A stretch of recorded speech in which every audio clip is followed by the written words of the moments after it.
Kellemes napot kívánok mindenkinek, ez az Andrew City Life szokásos hétfői tartalma, a City Skylines 2, ezúttal az amerikai stílusú és igen nagyra nőtt Port Shadowból.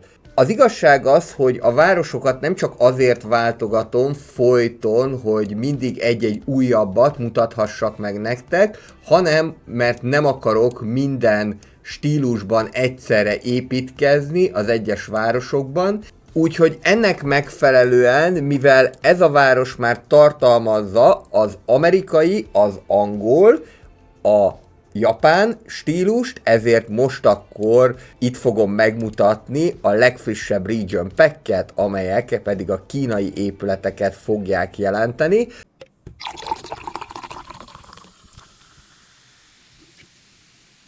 Azonban mielőtt ez megtörténne, úgy látom, hogy elég komoly problémák vannak az egészségügyi ellátással. 1310 a kapacitás és 558-an betegek, ez viszonylag nagy számnak számít, úgyhogy szerintem rögtön az elején kezdhetünk is akár egy kínai kórháznak a megépítésével, csak így erőteljesen.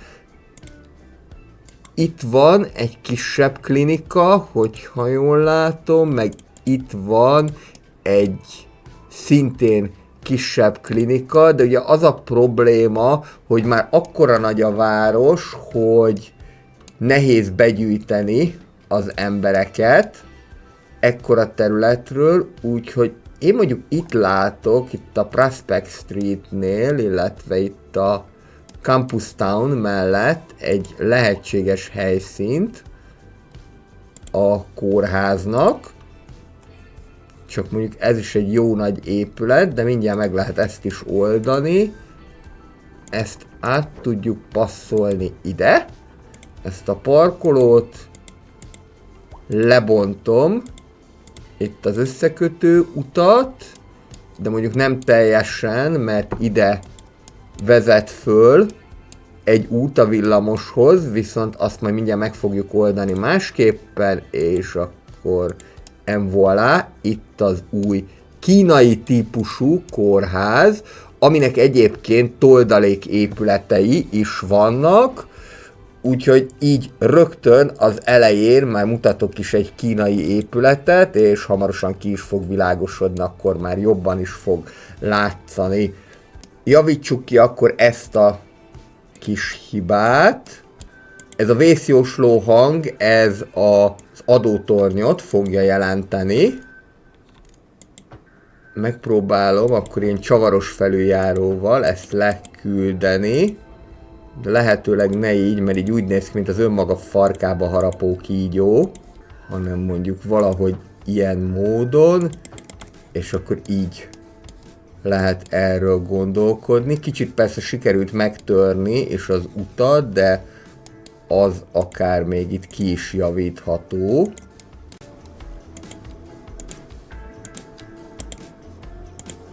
Egyébként mielőtt azt hinné valaki, hogy légből kapottak ezek a csavaros felüljárók, most jelent meg nemrégiben a hír, hogy Prága építi az első elővárosi villamos vonalát, és pont egy autópálya fölött lesz az egyik megálló, ahonnét majd ilyen csavaros felüljáron lehet lejutni az autópálya csomópont felett, úgyhogy ez már is igen izgalmasnak hangzik.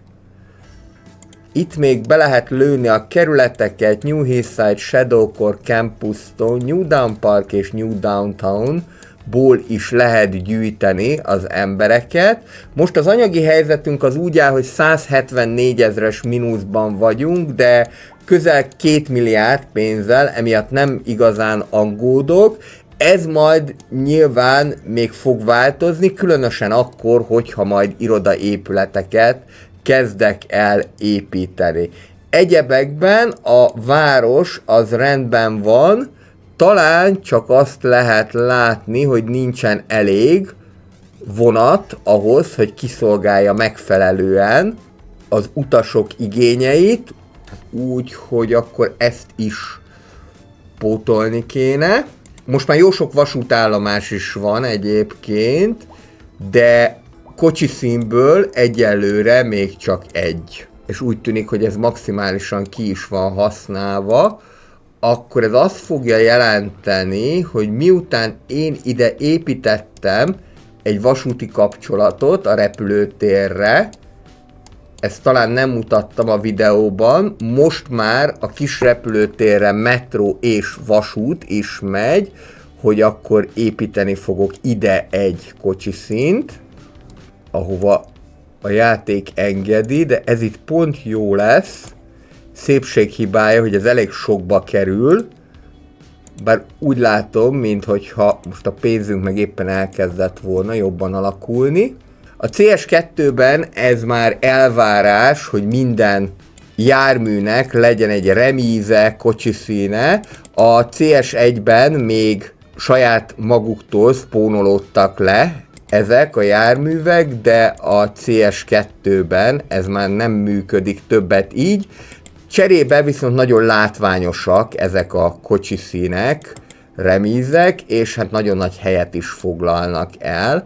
Most még itt arra kell koncentrálni, hogy ezt valahogyan bekössük, igazából a lehető legegyszerűbb módon, és meg lehet ezt tenni, mert ide kb. Más nem fog jönni, csak a kukás autó. És akkor olyan módon csinálom ezt most meg, hogy itt van egy két irányú kivezető vágány, ahonnan kifele és befele is tudnak jönni, de innét már csak kifele tudnak jönni a vonatok, a másik oldalról pedig értelemszerűen majd csak befele fognak tudni menni. Ezt persze még ki kell találni, hogy hogyan legyen. Nyilvánvalóan az lenne a cél, hogyha mondjuk itt csinálnánk egy ilyen kanyart, és akkor innét ágaznának ki a különböző vágányok, amennyi szükséges. Ha jól látom, akkor itt van egy fejvágány is, ott nem kell megépíteni a kapcsolatot, itt viszont igen, és akkor innentől kezdve itt tudnak kifele menni a vonatok, és innét pedig befele jöhetnek. Még amit viszont mindenképpen meg kell tenni, hogy itt ezt a kapcsolatot beépítsük, és akkor rögtön meg is mutatom azt, amit én itt még elkövettem az előbbiekben.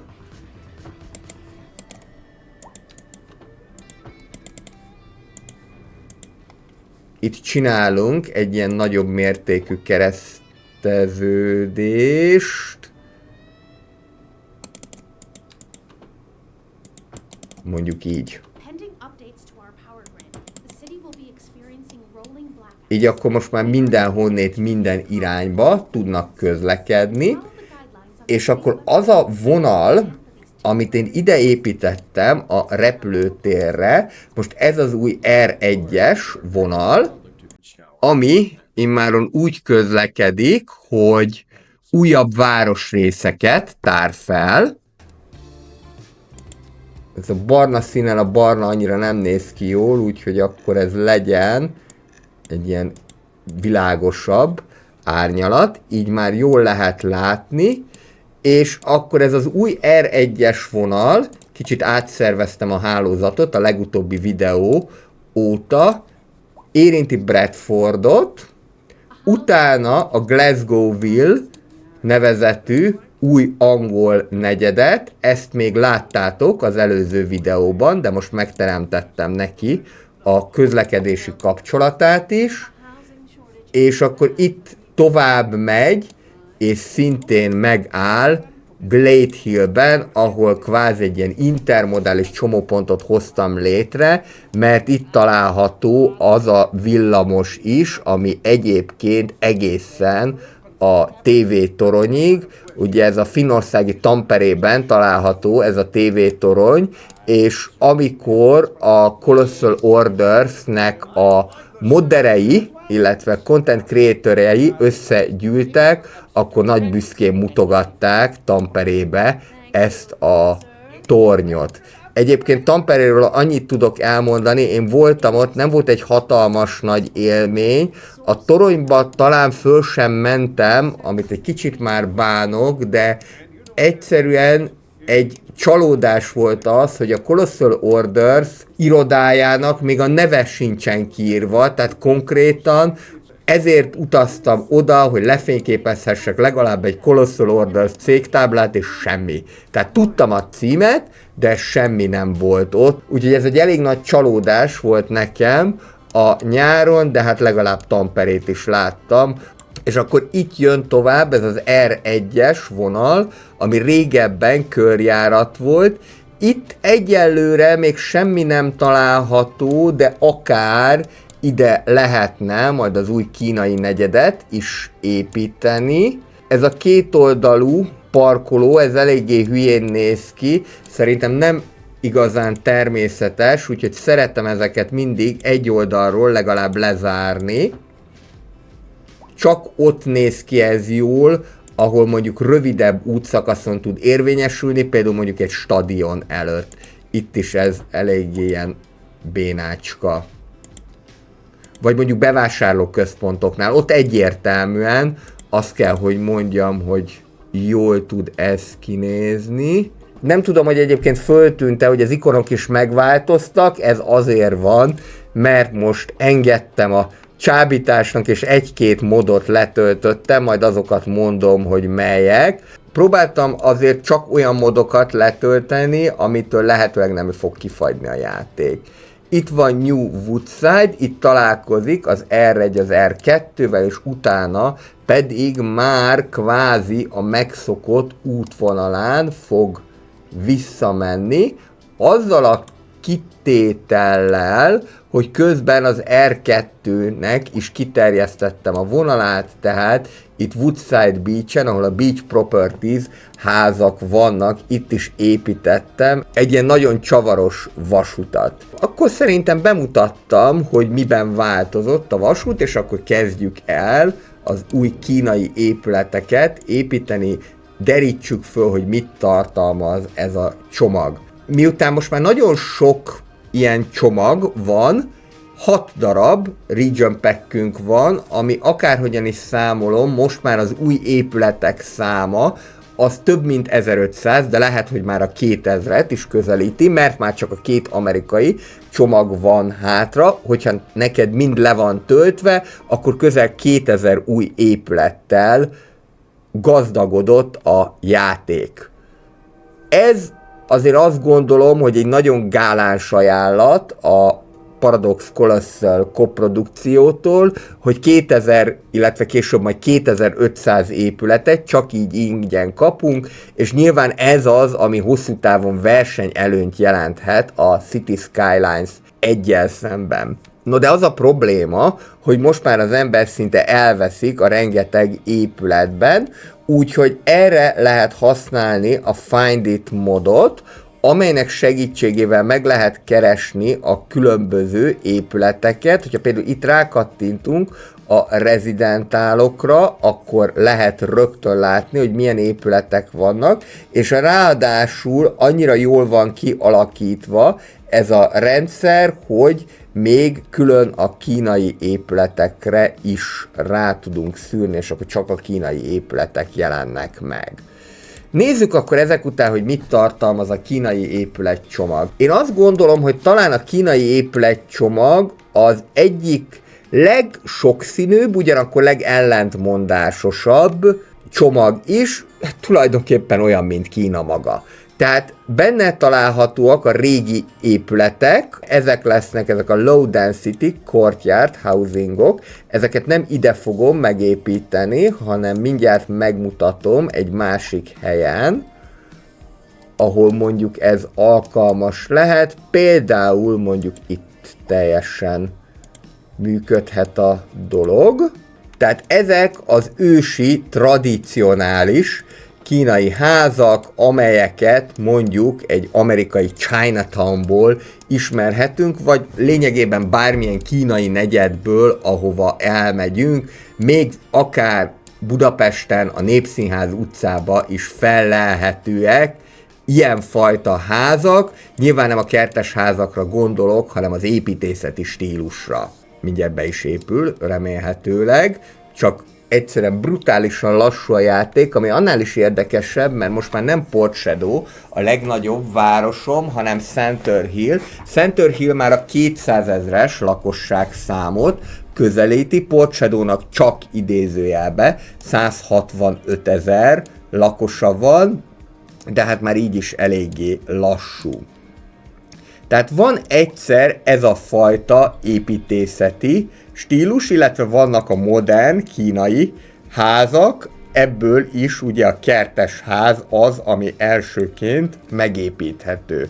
Hogyha ezeket megnézzük a kínai épületeknél, akkor rá lehet szűrni így is a Find It mod segítségével, és így tökéletesen lehet azt látni, hogy nagyjából ez a 3x2-es, 2x2-es, 4x4-esnél nagyobb épület nem fog épülni a tradicionális kínai házak között, és egyébként a többsége az gyakorlatilag ugyanúgy néz ki, tehát itt nagy változatosságot ne várjunk. Ennek ellenére nagyon jó dolog, hogy ezt beletették, hiszen Kínának azért csak több ezer éves története van, és nem csak a modern kínai házak léteznek. Sőt, azt kell, hogy mondjam, a modern kínai házak inkább a nyomasztó kategóriát képviselik, legalábbis számomra. A következő a rendes, low density residentálok, a rendes kertes házak, itt is 4x4-es lesz a legnagyobb, amit várhatunk. Mindjárt ezeket is megépítem, mondjuk ide mellé, és gyakorlatilag ide be is tudnak terjeszkedni a kínaiak, még jöhet egy ilyen 3x3-as történet is, és hát lassan fog ez beépülni. Ezért nem annyira hálás dolog már Port Shadowban építkezni, de nem probléma, megoldjuk. És a különböző ikonok pedig azért jelentek meg ilyen szépen, mert hogy az egyik modhoz le kellett tölteni a Unified Icon Library-t is. Ugye erre mondtam, hogy ezért nem szeretem, hogy egy mod 100-at csinál tulajdonképpen. Nos, hát ezek a kínai házak szerintem egyébként bűbályosak, meg aranyosak, viszont nagyon hasonlóan néznek ki, tehát itt nagy változatosságot ne várjunk, viszont tipikusan ez az, amit mondjuk egy elegáns kínai étteremről elképzelnénk, ez a nagyon díszes kapu, nagy udvar, viszont ezek kertes házak, tehát rendes rezidentálok. Kicsit arrébb megyek, és akkor addig nézzük a nagyobb épületeket is, aztán egy idő múlva majd be fognak épülni. Azt gondolom, hogy talán idővel majd ezt a nagy naperőművet arrébb lehet tenni, de most még jó lesz ez így is. Nézzük a különböző kínai medium density épületeket, vagyis a közepes népsűrűségű épületeket.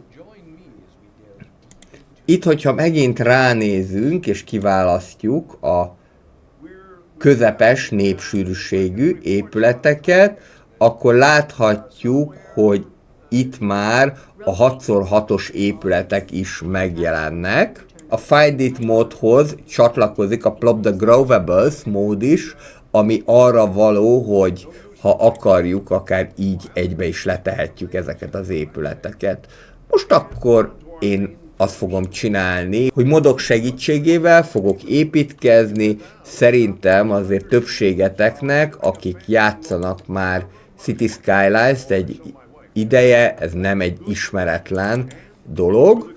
Most úgy döntöttem, hogy akkor így fogom megalkotni az én kis negyedemet. Nem elfelejtve, hogy a zónát is meg kell húzni alatta, mert az nem automatikus. Azért ide építkezek, mert ennek a környéknek itt kiváló lesz a közlekedése. Ezt még itt meg kell fordítani ügyesen, hogy azért egy irányba álljanak, és akkor így valamivel gyorsabban is fogunk haladni, mint egyébként.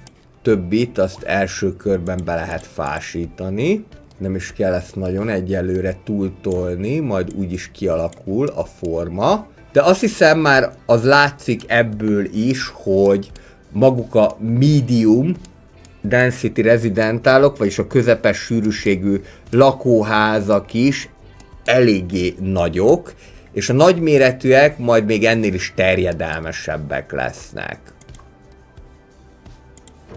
Ezt az erőművet nyugodtan arrébb lehet passzolni, bár egy kisebb fajta vagyon, hogy arrébb rakjuk, de nem baj. Illetve itt keresek egy magas feszültségű vezetéket, ahova ezt be lehet kötni. Mondjuk ide. Most jó végig húztam, de nem baj. Igazából ez itt sok vizet nem fog zavarni. Úgy tűnik, hogy azért a vonat is néha előfordul errefele, és akkor építkezzünk tovább. Itt egy ilyen medium density rezidentálos részt fogok kialakítani, nyilván a teljesség igénye nélkül, viszont ugye a Find It mód az arra is jó, hogy lehet válogatni a különböző épületek között. Lehet őket leszűrni például szélesség és hosszúság szerint is.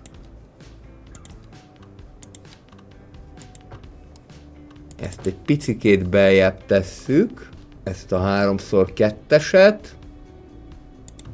és ezek is jól néznek ki, szalagház formájában. Igazából ez mondjuk még nem mondható szalagháznak, mert csak 2-t építek egymás mellé, illetve ide is ugyanazt fogom elkövetni. Nyilván ez sokkal nehezebb lenne a mod nélkül. Nem azt mondom, hogy nem lehetne megcsinálni, de például itt lehet látni, hogy rögtön ugye le is lóg az útnak a széle, tehát nem is ér végig a zóna, viszont van egy ilyen lehetőség, hogy lehet az egész épületet lelokkolni, és akkor így tud kinézni ez a dolog. Még egy út középre, és akkor át is nézünk a kertvárosba, hogy hogyan állnak ott a dolgok. Azóta már csak megépültek ezek az épületek.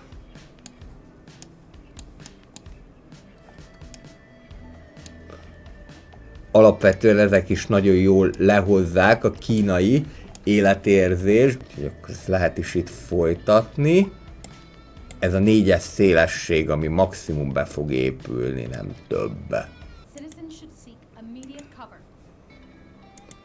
Úgy tűnik, hogy újra meglátogatja a tornádó a városunkat, és most már egyre nagyobb esélye van annak, hogy valahol jelentősebb pusztítást fog végezni, hiszen egyre nagyobb a városunk, és hát a nagyszámok törvény az itt is érvényesülni tud. Amit még kaptunk, az a low rent housing, ezek ilyen 2x2-es történetek, nagyobb részt. Itt ugye rögtön az is a probléma, hogy nem ér végig a zóna. Ebben az esetben az utak beépítésével lehet ezen segíteni, és akkor ide pedig 2x2-es low density residentál fog épülni, ilyen kőkockaszerűség. Biztos, hogy el kéne követni ide egy iskolát is. Természetesen, mint a korábbi region pack-eknél, úgy itt is elég sokfajta iskolát kaptunk egy általános iskolát, egy középiskolát, egy főiskolát, illetve egy egyetemet. Ezek közül leginkább most az általános iskolára lesz szükség, úgyhogy itt akkor meg is változtatom a parcellázást, és mehet is ide az általános iskola. Egyébként a vicces az, hogy bármilyen kínai középületet építek meg, soha nem örülnek neki, pedig a középületeknek általában örülni szoktak, mindig megkapom a lefele mutató hüvelykújjat. Mondjuk most anyagilag sem állunk túl fényesen. Nem baj, ide még be lehet építeni ezt az újdonságot, és természetesen megfelelően lehet gondoskodni a zöldítésről is. Ja, mielőtt még elfelejtem, kaptunk különböző kínai propokat is, amiknek a segítségével remekül lehet kreatívkodni, más nem hiányozna hozzá, már csak egy move it mód, Jegyzem meg nagyon halkan és csendben. Hogyha ezt itt kiterjesztem, akkor mindjárt lehet rá építeni különböző propokat. A propok pedig itt lesznek. Tehát van itt nekünk köztéri szobrunk, van itt nekünk padunk,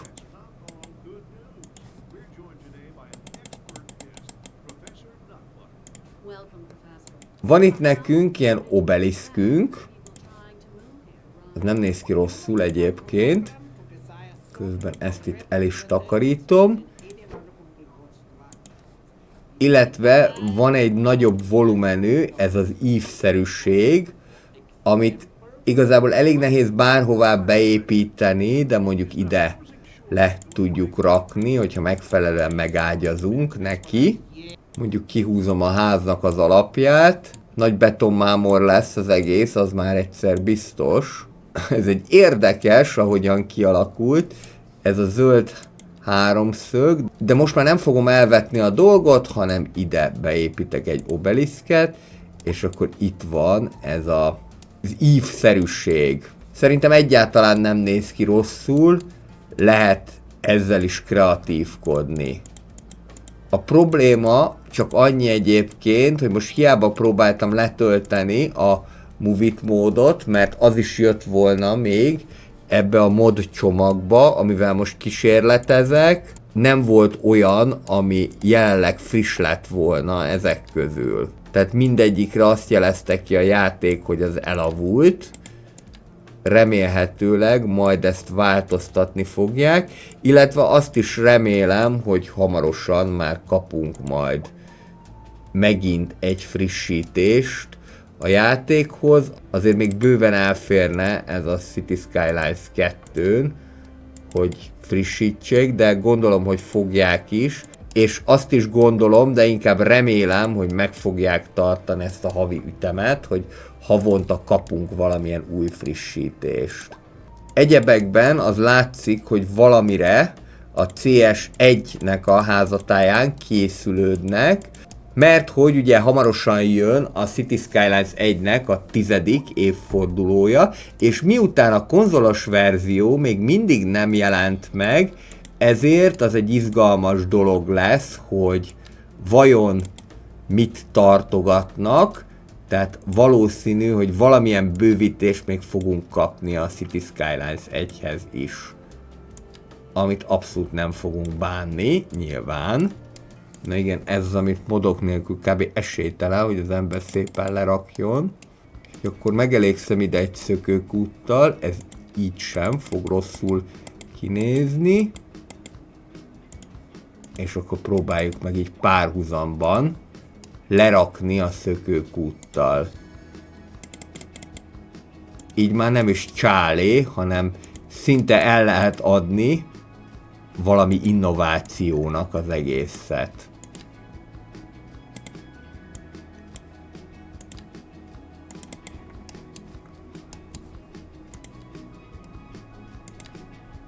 Nem tudom, most valahogy rám jött ez a dekorálhatnék, hogy a betonrengeteget valahogy dekoráljuk ki, és akkor még ide is be tudunk építeni pár padot, valamint még egy kis zöldítés is elférhet, illetve kuka.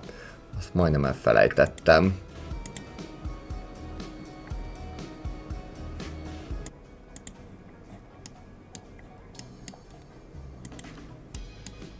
Így már sokkal jobban néz ki ez a kis kínai lakópark, de ez még semmi, most jönnek akkor az igazán nagy épületek. Igazából arra is gondoltam, hogy nyugodtan lehetne itt szélesebb utakat építeni, mert ez úgyis el fog majd kelleni. Ugye, hogyha nagy épületekről van szó, márpedig ezek a kínai épületek tényleg elég nagyok tudnak lenni, akkor célszerű valamennyi távolságot megtartani a házak között, és úgy építkezni. Most mutatok akkor egy High Density 4x4-eset. Igen, ez még mindig a low rent kategória, ez lenne a high density, de ez nekem egy túlságosan nagy, nem illik a képbe, vagy még esetleg ez lehetne, de szerintem jó lesz akkor ez a low rent housing, és ebből nem többet rakok le, mint 3-at. Annyi bőven elég is lesz. Nekem mondjuk valami miatt tetszenek ezek a low rent housingok, vagyis a bérházak. Az más kérdés, hogy az emberek nem igazán szeretnek benne lakni, mindig az a problémájuk, hogy túl kicsik ezek az otthonok nekik. 10-et von le azért az elégedettségből, mert hogy túlságosan kicsik a lakások. De ezzel nem nagyon tudok most mit csinálni, úgyhogy annyit tudunk megtenni, hogy cserébe viszont kizöldítjük a környéket. Miért ilyen sűrűn lehet lerakni ezeket a fenyőfákat, azt nem tudom. Így viszont most már jó lesz. Még ide kéne kitalálni valamit, lehet, hogy a legegyszerűbb oldalból fogom megfogni a dolgot. Tölgyfa nektek, végülis ezek csak bérházak. De ide azért egy ilyen tiny park az abszolút jöhet. Úgy sincsen itt túlságosan sok park. Illetve jó lenne ide a postaszolgáltatás is. Egy ilyen kicsi postával ezt el lehet engedni egyelőre. Annyira nem is nagyon örülnek neki. Az egy másik kérdés, hogy valószínűleg ahogyan egyre növekszik ez a lakótelep, úgy majd ide buszt is be kéne nekünk vezetni. Legyen ez a Selyemút lakótelep, Prospect Silk Road. És itt pedig ezt így fogom lezárni, hogy rendesen kialakuljon a zóna. 3x3-as épületek lehetnek itt. Ezt is megpróbáljuk akkor megkonstruálni. Ezekből csak a medium épületek vannak, lehet, hogy még azok sem. Kicsi rezidentálok lennének. 2x2-esek vannak, de ezek elég nyomasztóan néznek ki. És 3x2-es, amivel tudunk sáfárkodni. Ezeket viszont le lehet rakni egymás mellé is, ilyen szalagház formájába. Ezek még mindig a kisebb jövedelműek számára biztosítanak elérhető alternatívát. 4x3-as épület nincs is a kínai csomagban. Ez az, hogy ezt kell megnézni, hogy hogyan tud az ember vele ügyeskedni, hogy mindent be tudjon rendesen építeni. Igazából még eddig én sem építkeztem. Ilyen módon, hogy rendesen megkonstruálom a lakótelepet, és nem csak random rakom le a házakat. Persze mindig törekedtem a rendszerességre, de Plop the Growables moddal még nem építkeztem. Most viszont úgy gondoltam, hogy ezt is kipróbálom, mert amikor elkezdtem ezt építeni, akkor meglehetősen össze-vissza jöttek le a házak, és az nem tetszett. Úgyhogy most akkor egy olyan lakótelepet láttok, amit teljesen megkonstruált. Itt úgy látom, hogy még a 4x4-es házakkal lehet kereskedni, akkor viszont, hogyha ide high density házat építek föl, akkor ez már egyértelmű, hogy ide mi fog majd fölépülni. Ide pedig kialakult egy abszolút rossz zóna, ez tipikusan az, ami nehezen beépíthető. Én ekkor azt szoktam csinálni, hogy lehatárolom, legalább az egyik oldalról, egyébként a másikról is le lehet, és akkor mindjárt sokkal jobban beépíthető az egész. Keresünk egy 3x2-eset, és akkor ide ezt be lehet építeni. Fontos egyébként, hogy itt a zónatípusnál megfelelően legyen minden kiválasztva, mert akkor lehet normálisan építkezni. Ide például simán el fog férni egy üzemanyag állomás, Van, amikor nem is kell egyébként ezzel annyira szórakozni, hogy mi fog ide beépülni, hiszen hogyha látja az ember, akkor már be tudja építeni, meghúzza a zónát, és így is működhet a dolog. Ez lesz akkor itt a Sejem út állomás, Silk Road Station, és majd valahogyan akkor ide a buszt is be kéne vezetni. Csak még gondolkozom rajta, hogy ez hogyan is legyen, illetve az is lehet, hogy itt a közelben van valamilyen villamos kapcsolat, akkor akár az is errefele jöhet. Itt található a Japán negyed a szomszédságban.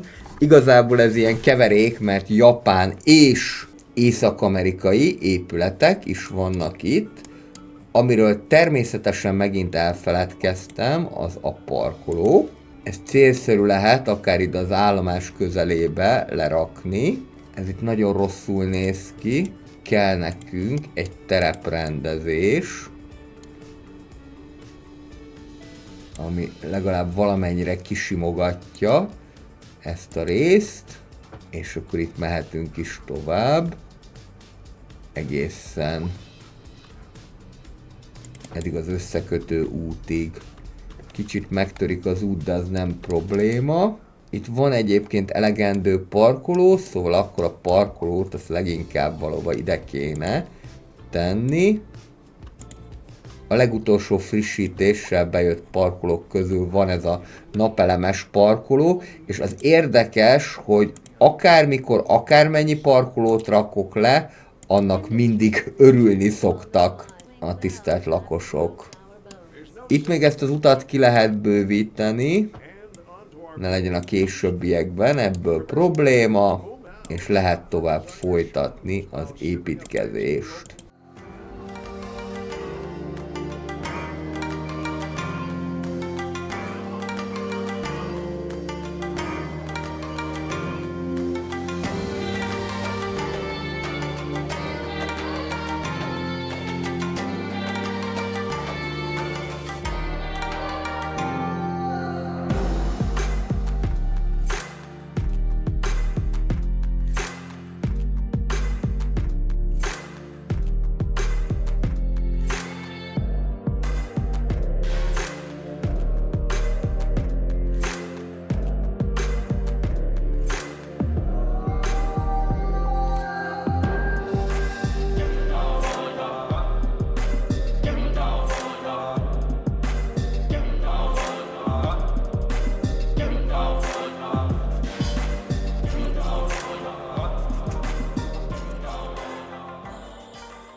Azt hiszem, most már ideje lenne kereskedelmet is beépíteni, mivel kínai kereskedelmi épületek nincsenek, és mixed residentálok sem, ezért próbáljuk ezt megoldani a japán épületekkel.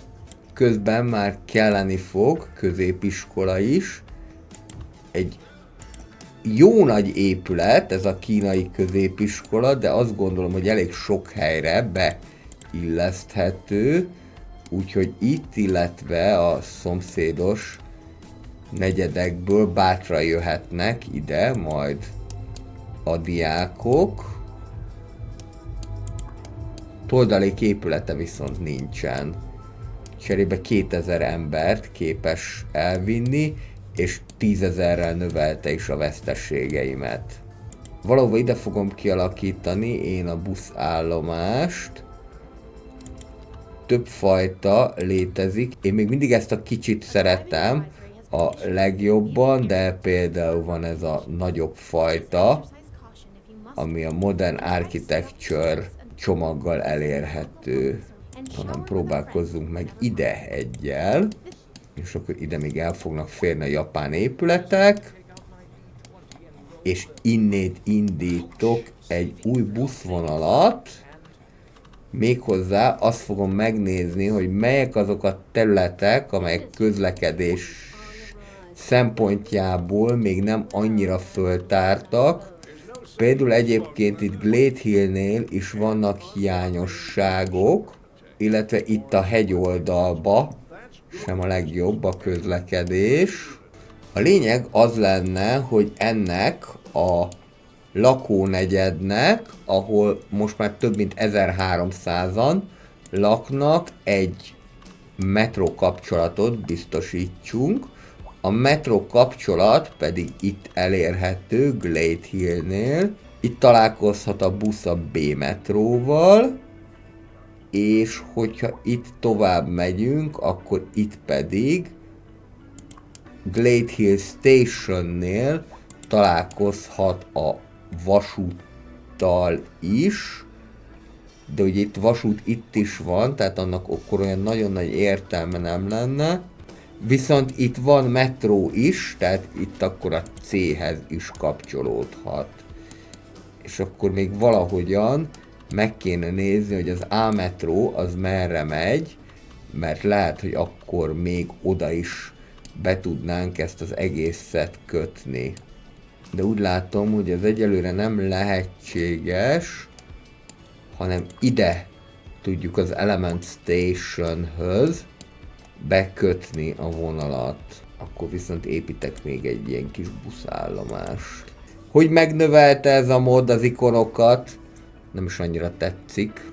Ez is egy szép hosszú buszjárat lesz. Indul a Prospect Elementtől, és egészen a Silk Road Bus Stationig megy. Most meg fogok próbálni egy olyat, amit eddig még nem csináltam, hogy mivel már nagyon bonyolult a hálózat, egyszerűen csak a két végpontot jelölöm ki,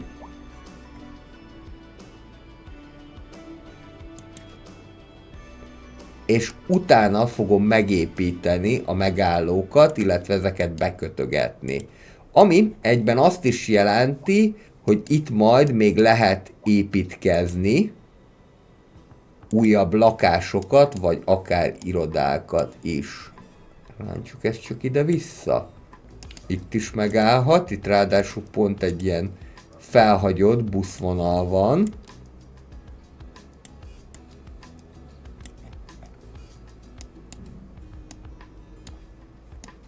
Itt keresztül megy az alagúton.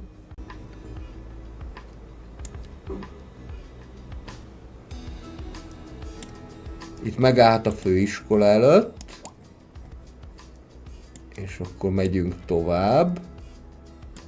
Most még kifejezetten jó, hogy más színű, de aztán természetesen majd ez is piros lesz, mint minden busz ebben a városban. Ide igazából csak azért kéne egy közbenső megálló, hogy lehessen biztosítani az átszállást a másik járatra, amely a 101-es busz. Ez pedig már a 109-es lesz majd, amint készen lesz. És akkor még itt kéne, hogy legyen kapcsolata a vasúttal.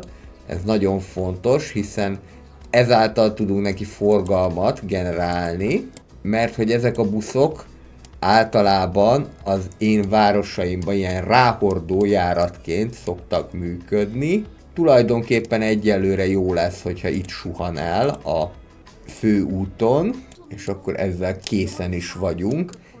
Ha tehát már nagyon nagy lenne a városod, akkor érdemes lehet azt meggondolni, hogy inkább így jelölt ki a buszvonalat, hogy a két végpontot, és utána, hogyha már teljes a vonal, akkor építed meg a közbenső megállókat. Ellenkező esetben ugyanis, hogyha fokozatosan jelölöd ki megállóról megállóra a buszvonalat, és közben valami miatt nem úgy gondolod, nem úgy kéne építeni, el kell hagyni az építkezést, akkor a City Skylines 2 törölni fogja azt a vonalat, tehát nem lehet utána onnét folytatni, ahol abba hagytad.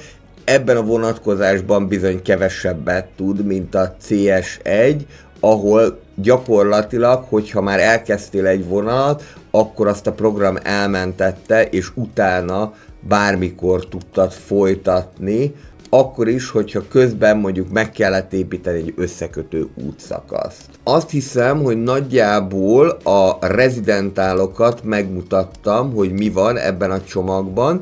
Természetesen nagyon sokfajta épület az, ami még elérhető a rezidentálok tekintetében is. A közepes, illetve a nagy sűrűségű épületeknek a nagyobb része azonban elsősorban a lakótelep kategóriát fogja képviselni, ezzel semmi baj nincsen, szeretjük a lakótelepeket, viszont azt is tudni kell, hogy bizonyos esetekben azért eléggé nyomasztó házak is épülhettek föl, pontosan úgy, mint a mai modern Kínában. A csomagnak viszont ennél van egy sokkal jobb része, ez is eléggé értékes, de amit én igazán szeretek, az az, hogy végre nagyméretű irodákat is kaptunk egy Region Pack-es csomaggal. Ez eddig ugye csak a francia packre volt a jellemző, de a francia épületekről jó, hogyha azt tudjuk, hogy ezek igazából annak ellenére, hogy nagy épületeknek vannak kiáltva, inkább a kicsi vagy közepes sűrűséget képviselek az irodák között, nem az igazi komoly felhőkarcolókat. Éppen ezért üdítő, hogy most a kínai csomagban kaptunk olyan épületeket is, amelyek a nagy felhőkarcolókat fogják jelenteni. Szerintem ide a közelbe be is tudjuk ezeket építeni, mert ez a nagyméretű parkoló, ez erőteljesen kihasználatlan, ezt ide át lehet pakolni, és akkor mutatom is az építkezést. Nagyon sok mindent nem kell itt csinálni, elég lesz nekünk csak lehatárolni ezt a dolgot, és hogyha megint felnézünk a Find It módra, akkor azt lehet látni, hogy itt viszont már minden fajta méretben elérhetőek ezek az épületek. Nyilván a 2x2-es, 3x2-es méret a domináns, de van itt 4x4-es, sőt akár 6x6-os épületet is fölhúzhatunk, és ezek már tényleg az igazi masszív felhőkarcolókat fogják jelenteni. Itt például most első körben egy 4x4-es és egy 2x4-est építek, de van itt nekünk 6x6-os is. Az építkezés közben pedig elmondanám, hogyha neked tetszenek ezek a tartalmak, akkor köszönöm szépen, hogyha egy feliratkozással vagy a videó megosztásával segíted a csatorna munkáját, hiszen itt minden héten új City Skylines 2 videókat és egyéb hasonló érdekességeket láthatsz a gazdasági, városépítő, illetve a stratégiai játékok világából. Köszönöm szépen, lássuk is tovább az építkezést! Ezeknél az épületeknél célszerű arra figyelni, hogy az ember megfelelően megágyazzon neki, vagyis megfelelően meg legyen építve a környezete is, hogyha más nem, akkor fákkal, bokrokkal, ugyanis nem lenne túlságosan szerencsés, hogyha túlságosan sűrűn raknánk le ezeket, ami ebben nagyon jó, hogy ez nagyon sokat fog segíteni majd a veszteségek mérséklésében. Itt a metró mellett és Florence állomás közelében pont jól el is fognak férni ezek az épületek. Egyébként én azt látom, hogy akár ez a nagy parkoló, ez meg is szüntethető, mert tényleg minimális a kihasználtsága. És akkor ide majd még mögébe tudunk építkezni. Akár irodákkal is, vagy akár különböző egyéb kínai épületekkel.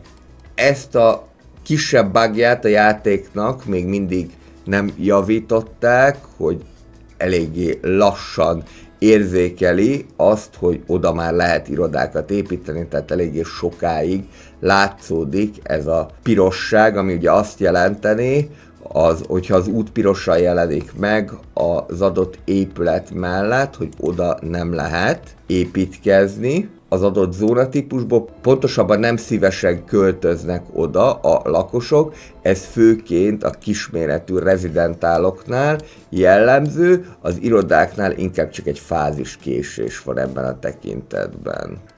jó érdekesen jelent meg. Az épület itt, a daru pedig ott. És úgy tűnik, hogy ez marad is változatlanul.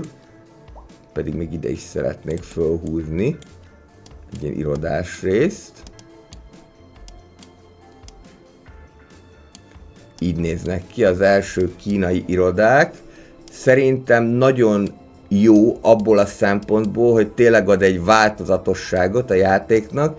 Én ezt szerintem kb. Minden CS2 tartalomban elmondtam eddig, hogy majd az amerikai csomagban számítok az irodák, illetve a felhőkarcolók megjelenésére, és úgy tűnik, hogy már a kínai csomagban megkaptuk ezt.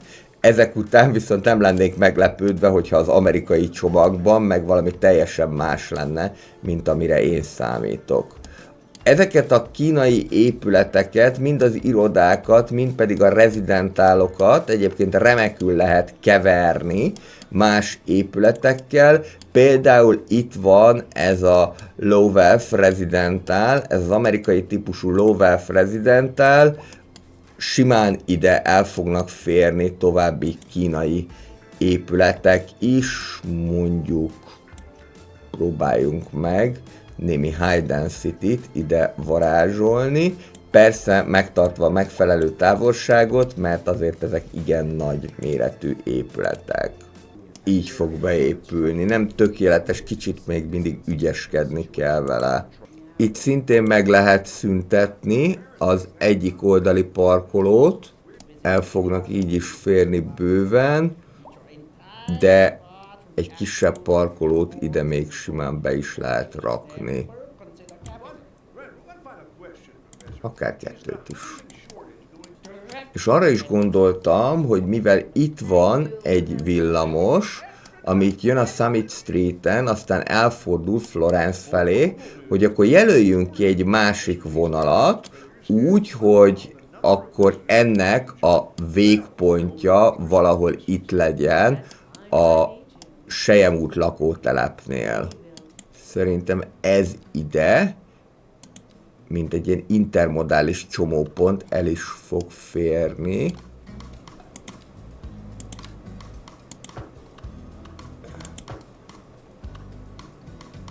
És a CS2-ben arra már van lehetőség, hogy az út az kétirányú, de a villamos az maga egyirányú, amit rajta építesz. A CS1-ben ez még nem volt így, hogyha egyirányú volt a villamos, akkor mindenképpen egyirányúnak kellett lennie az útnak is. Gondolkodom még, hogy hogyan lehetne ezt építeni. Szerintem itt ezt nyugodtan ki lehet kapni. Majd ez be fog épülni valahogyan máshogyan, és akkor ide fogom megépíteni a villanyt.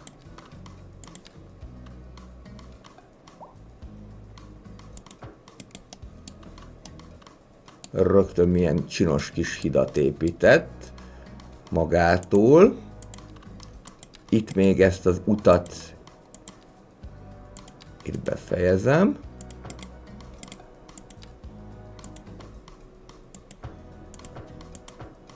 Mehet ez tovább is. Csak akkor ügyeljünk a fásításra. Keresek valami kisebb bokrot, vagy kisebb volumenű fát. Itt majd tud tovább menni a villamos szükség esetén. És akkor innentől kezdve tudjuk tovább húzni egészen a Summit Streetig.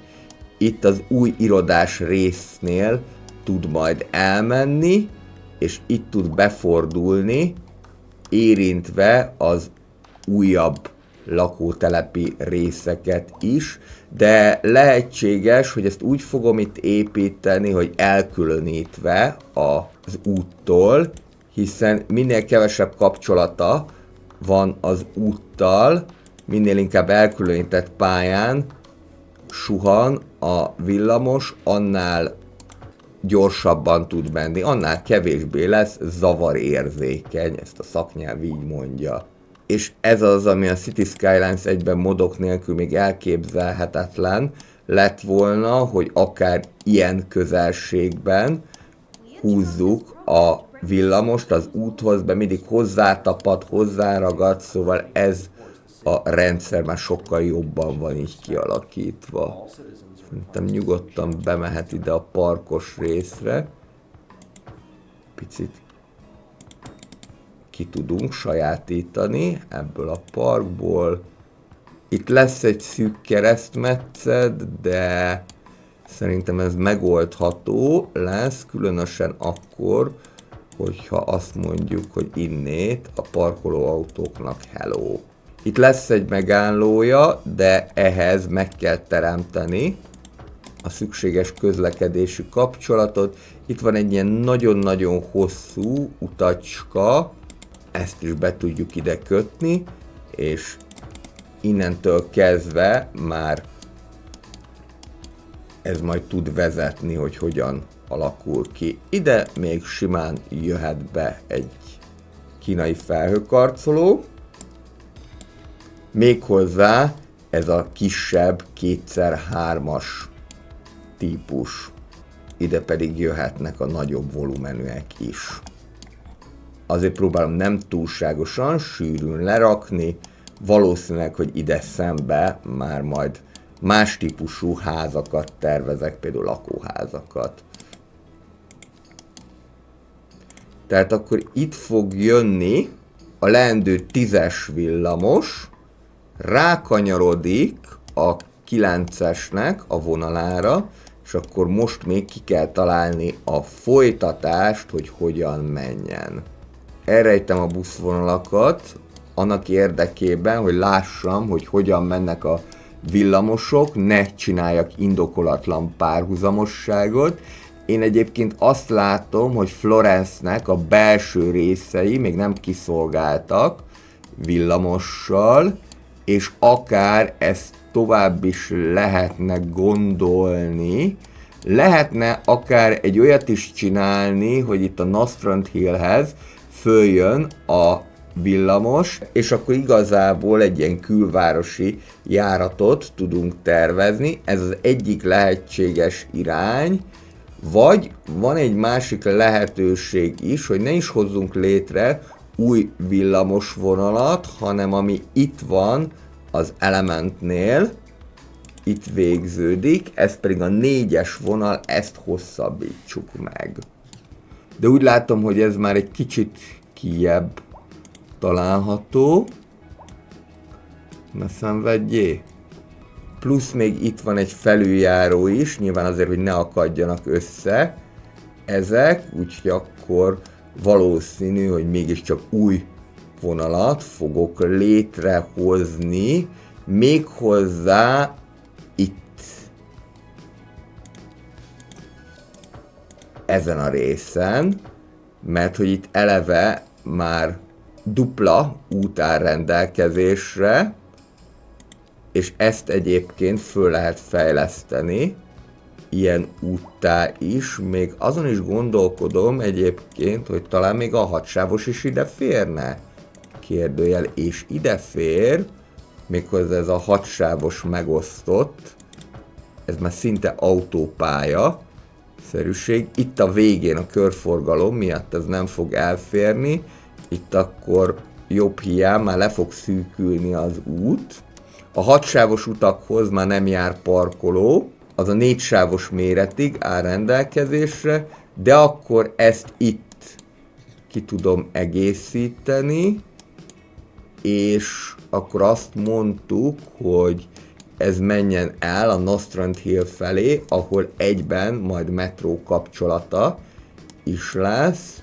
Igazság szerint eljöhet ez erre, mert akkor itt randevúzik a 8-assal, eljön itt a CIA, vagy Központi Hírügynökség épülete előtt, és akkor már rá tud kanyarodni a Nostrand főutcájára. Viszont akkor ezt úgy kéne megcsinálni, hogy a metróval is legyen valami kapcsolata, tehát akkor itt kell egy ilyen kanyart vennie az egésznek. Ide akkor beépítek egy nagyon egyszerű kis hidat, és itt van ez a hatalmas nagy server farm. Ezt igazából akár át is lehetne tolni. Milyen egyszerű lenne, ha az életben is így működne. Gondolok egyet, azt átépítem az épületet, de még itt sem olyan egyszerű, mert ez nem fér ide.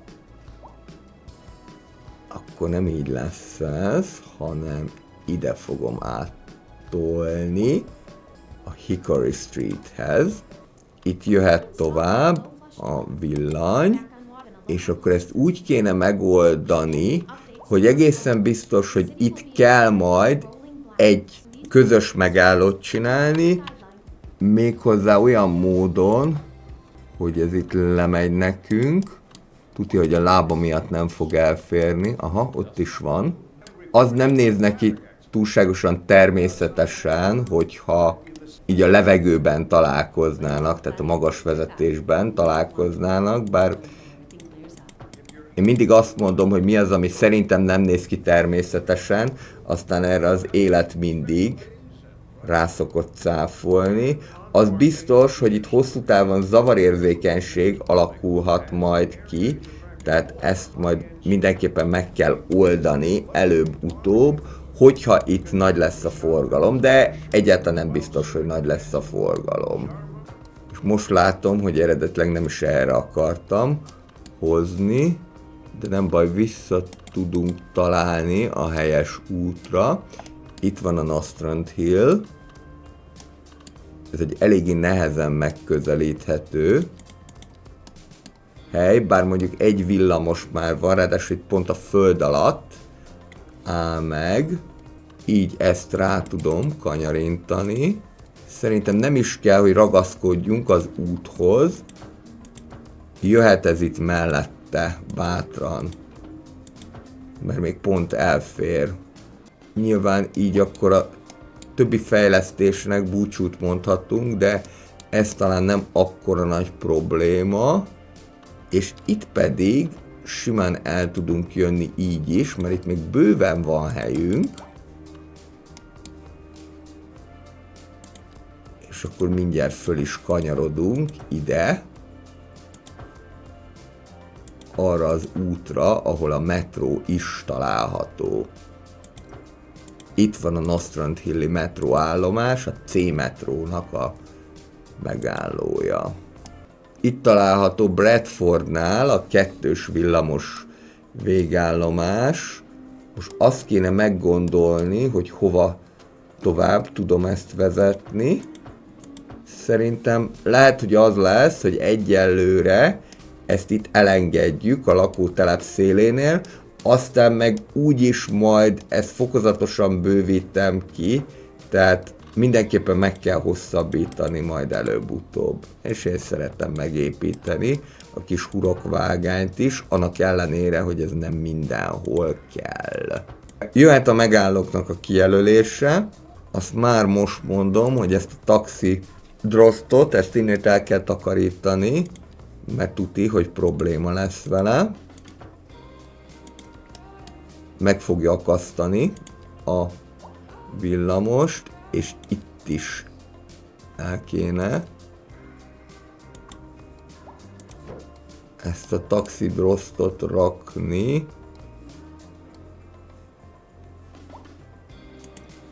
Mondjuk úgy ide.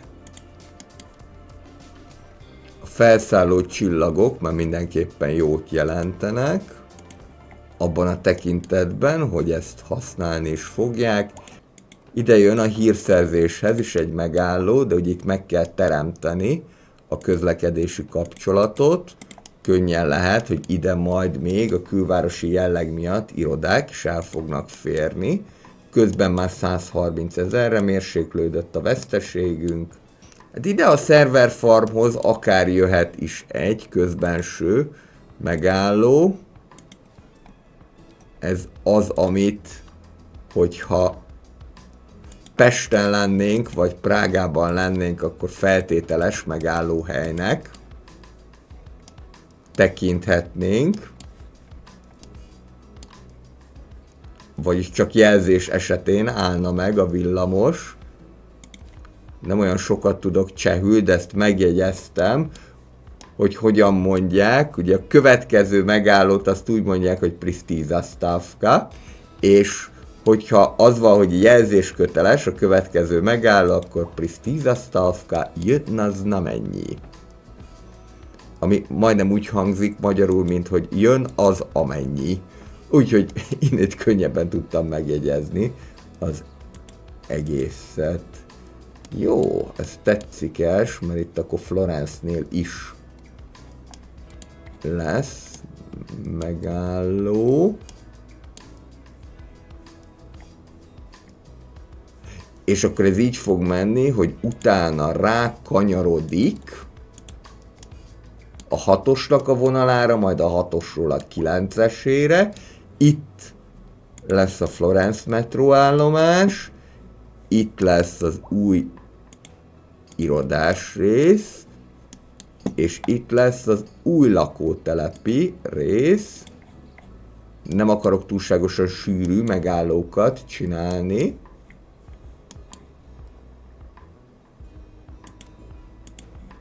Még akkor itt is van egy rész.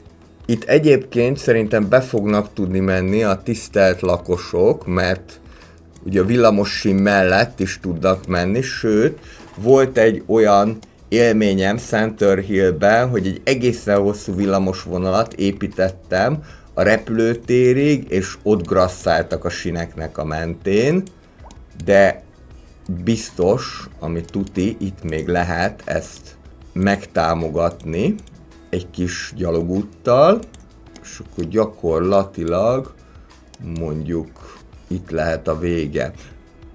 Azt kéne megnézni, hogy a busz az hogyan fog bemenni, hogy ne zavarják egymást. Igen, látom, hogy itt fog bemenni, akkor ez így lesz.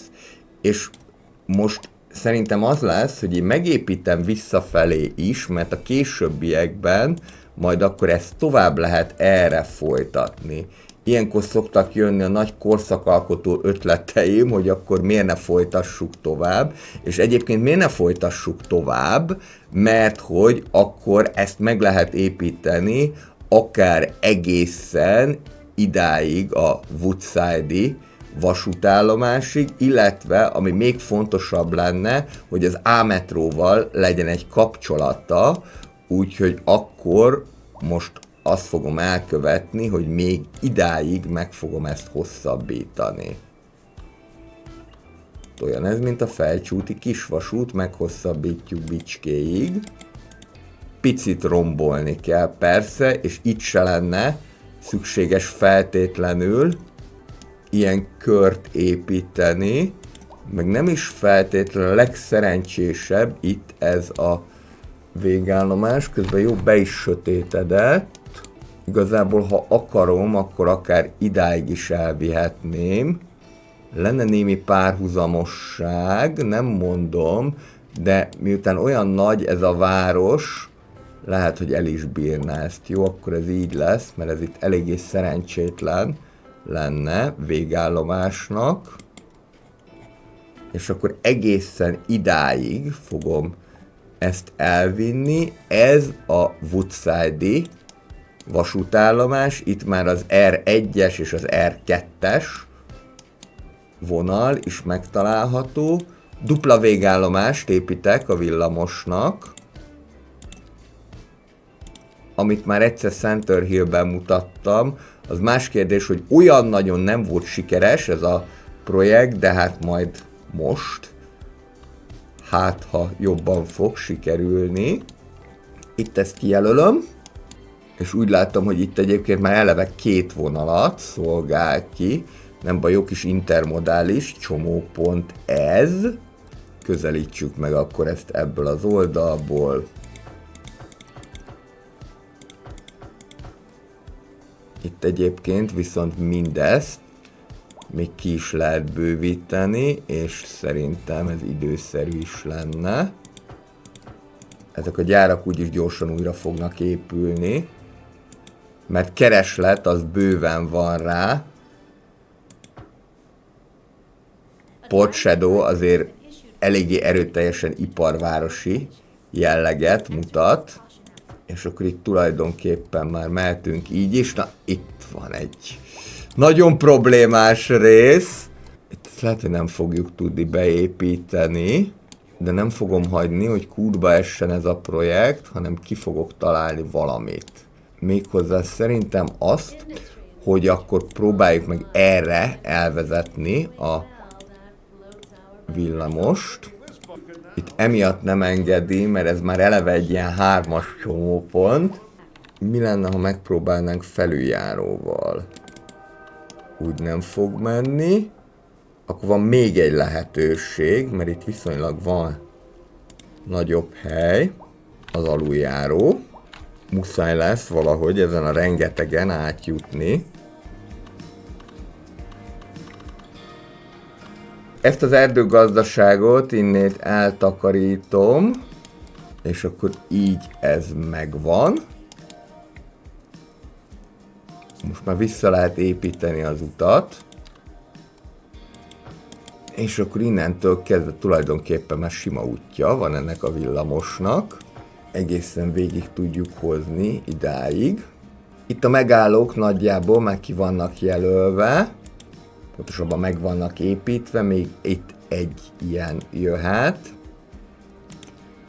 Illetve még ezt helyezzük itt szépen át.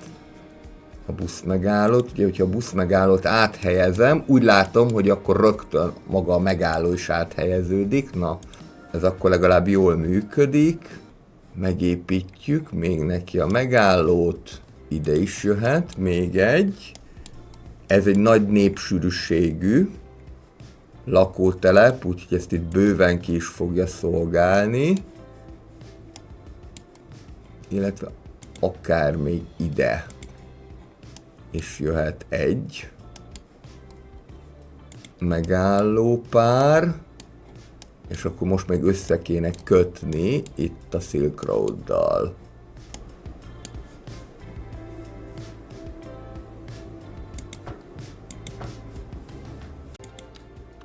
Látom, van egy színbeli különbség, úgyhogy szerintem itt ezt akár legjobb, hogyha elsüllyesztjük, és akkor majd itt ki fog jönni a másik oldalán a villamos. Itt ez nyugodtan maradhat, így, ahogyan volt, nem kell megszüntetni ezt a fordulót, csak egy kicsit befásítom, és itt mehet le a föld alá. Ez egy jó hosszú alagút lesz, de nem fog olyan nagyon sokba kerülni. Itt már megvan a megálló, másik kérdés, hogy itt a 9-esnek elfelejtettem a visszafele megállóját megépíteni.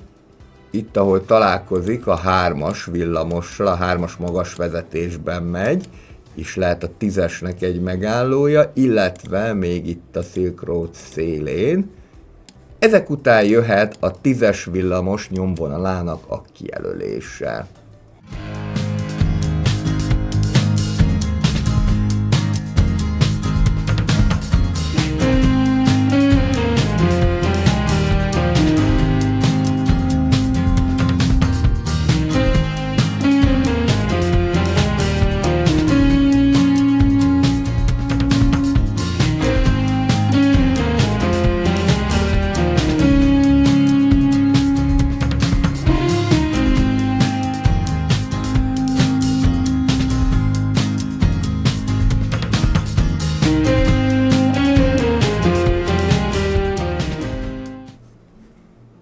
Az eddigi leghosszabb villamosvonalat sikerült ezzel kijelölni, mert közel 19 km a hosszúsága, viszont a ritkább megálló kiosztás miatt összesen 49 megállója van, tehát van ennél hosszabb villamosunk, ez a 6-os.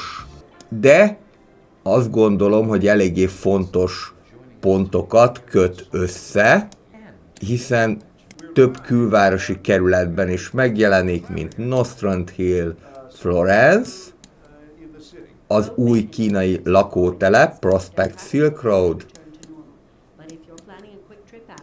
és természetesen Woodside is. És majd meglátjuk, hogy mennyire tud itt végigmenni. Ez még egy érdekes kérdés, valamint, hogy mennyi szerelvény szükséges. 15 szerelvény, és már is jelzi, hogy nincsen elegendő, úgyhogy akkor ez azt jelenti, hogy kell építeni még egy villamos remészt. Ezt viszonylag egyszerűen meg tudjuk tenni, mert hogy vannak zöldmezős területeink, például itt a Silk Road mellett, és itt már talán a terep sem annyira ráncos, hogy ne lehetne ide egy remészt beépíteni. Igazából szerintem nyugodtan indíthatunk dupla remézzel is, mert kelleni fog.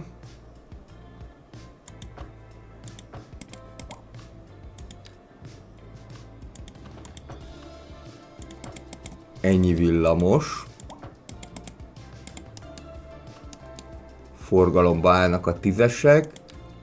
Megépítem mindkét oldalról a kapcsolatot, hogy ne kelljen itt megfordulni. És mondjuk ez abból a szempontból talán hálásabb ez a történet, hogy itt jobban és gyorsabban ki tudnak rajzani, mert nincsen semmi sem, ami akadályozná őket.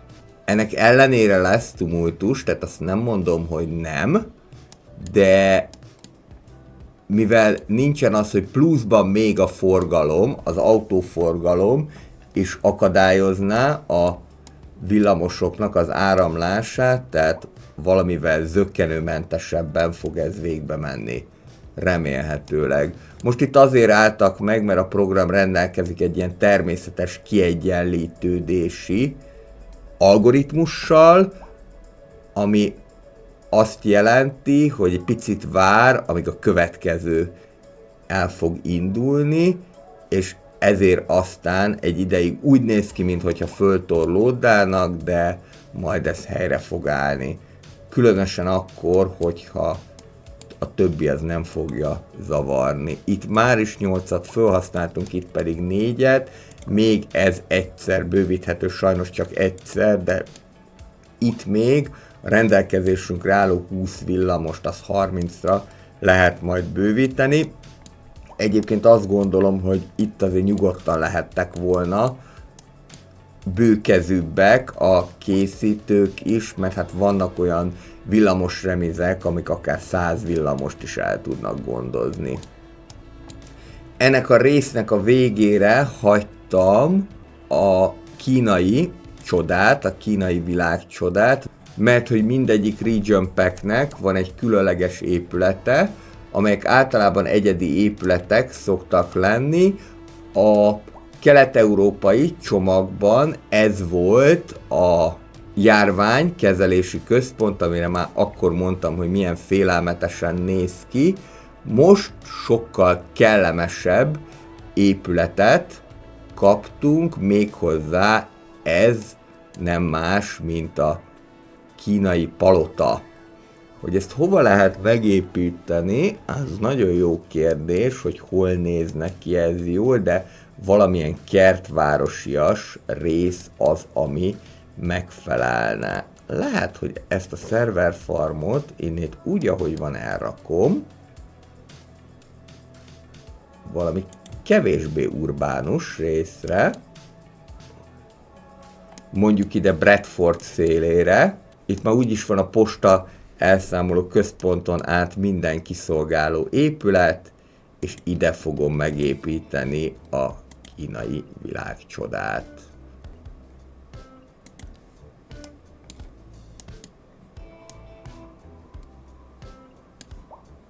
Így néz ki.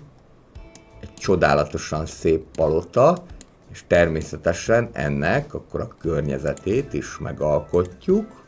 Nem fogom túltolni, csak kis utakat próbálok itt létrehozni, de úgy tűnik, hogy nem is engedi közvetlenül az utakat hozzá kapcsolni,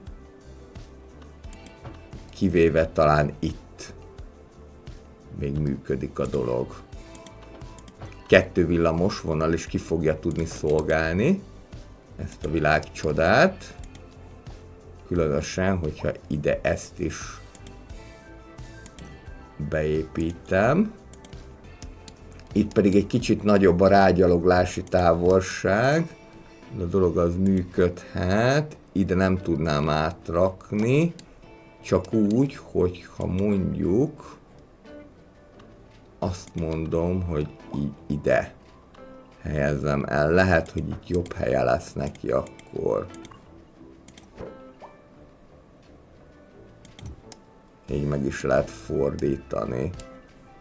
Így akkor még inkább tud érvényesülni, viszont akkor ezt itt át kell irányítani. Na ezért kellene, hogy legyenek biciklik a játékban, mert akkor sokkal hamarabb tudnának odaérni a gyalogosok is, de azt gondolom, hogy talán így 2 villamos vonallal ez megfelelő lesz, sőt egyébként, még hogyha nagyon akarom, akkor az itt található buszvonalakat is el lehet erre irányítani.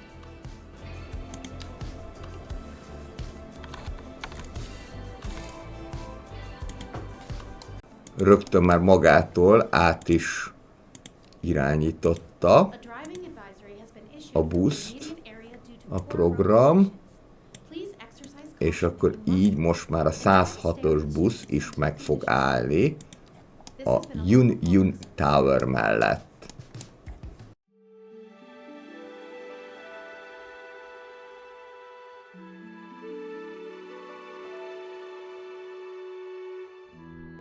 Egészen jól néz ki. Arra, hogy a villamosok megjöjjenek, még egy picit várni kell. Már legalábbis a másik irányból, mert ebből az irányból már elindultak, és a 10-esnek már most 8%-os a kihasználtsága, 3. helyen áll jelenleg. Ide még egy-két parkoló elférhet, hogyha már világcsodáról van szó, akkor tudjanak itt parkolni, bár maga a torony is magába foglalja ez, de egy plusz parkoló az még nem fog ártani. És ide a környékre pedig már semmit nem építenék, mert ezt hagyjuk meg a maga érintetlenségében. Ez így fog jól kinézni. Köszönöm szépen, hogy megnézted ezt a videót, hogyha tetszett, egy kommenttel, lájkkal, illetve feliratkozással, ezt jelezd, ez volt a hétfői Cities Skylines 2 tartalom, és ez volt a kínai csomagnak a bemutatása az én szemszögemből. Találkozunk a következő videóban, mindenkinek kellemes hetet kívánok!